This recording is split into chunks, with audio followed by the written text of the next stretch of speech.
मेरे कॉलेज का दूसरा साल हमेशा की तरह पूरे जोश के साथ शुरू हुआ था। ये एक जानी रिकॉग्निशनी दुनिया थी, एक ऐसी जगह जहां मैं कंफर्टेबल और खुश महसूस करता था। कैंपस में रौनक थी, कैंटीन में दोस्त हंस रहे थे और सीनियर्स हमें अपनी जानी रिकॉग्निशनी स्माइल दे रहे थे। जिंदगी एक सिंपल, खूबसूरत रूटीन थी।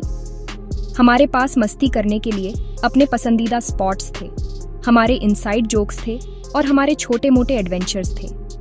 चाहे वो कोई बोरिंग लेक्चर बंक करके नई मूवी देखने जाना हो या देर रात तक जागकर असाइनमेंट पूरा करना हो, हम सब कुछ साथ में करते थे। ये हमारी दुनिया थी और हम इसके हर पल का मजा ले रहे थे। दिन सीखने में बीतते थे और शामें चाय और कभी न खत्म होने वाली बातों के लिए होती थीं। तीसरा सेमेस्टर अभी शुरू ही हो रहा था। हम सभी अपनी नई क्लासेस और टाइम टेबल में एडजस्ट हो रहे थे।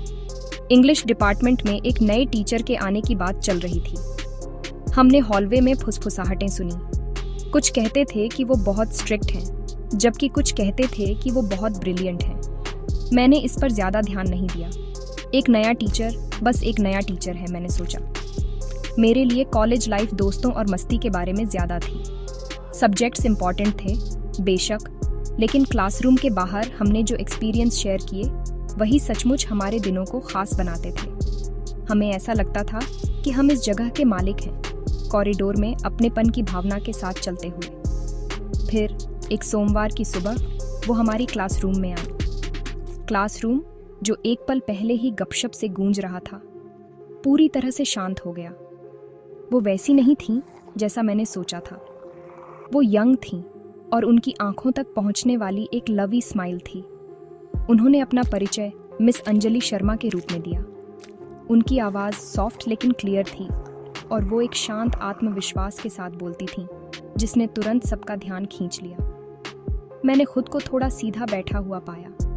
उनकी प्रेजेंस में कुछ ऐसा था जो एक ही समय में अविश्वसनीय रूप से शांत और प्रभावशाली था। ऐसा लग रहा था जैसे हमारी पुरानी जानी रिकॉग्निशनी क्लासरूम में एक ताज़ा हवा आ गई हो, जिसने पूरा माहौल ही बदल दिया हो। जैसे ही उन्होंने अपना पहला लेक्चर शुरू किया, मैं पूरी तरह से खो गया। अब बात सिर्फ सब्जेक्ट की नहीं थी, बात थी उनके समझाने के तरीके की, जिससे मुश्किल कविताएं सिंपल और रिलेट करने लायक लगती थीं। वो कहानियों और रोज़मर्रा की ज़िंदगी के एग्जाम्पल्स का इस्तेमाल करती थीं और लिटरेचर के लिए उनका पैशन संक्रामक था। मैं, जो आमतौर पर पीछे बैठता था और अपनी नोटबुक में डूडल बनाता था, उनके हर शब्द को सुन रहा था। उस दिन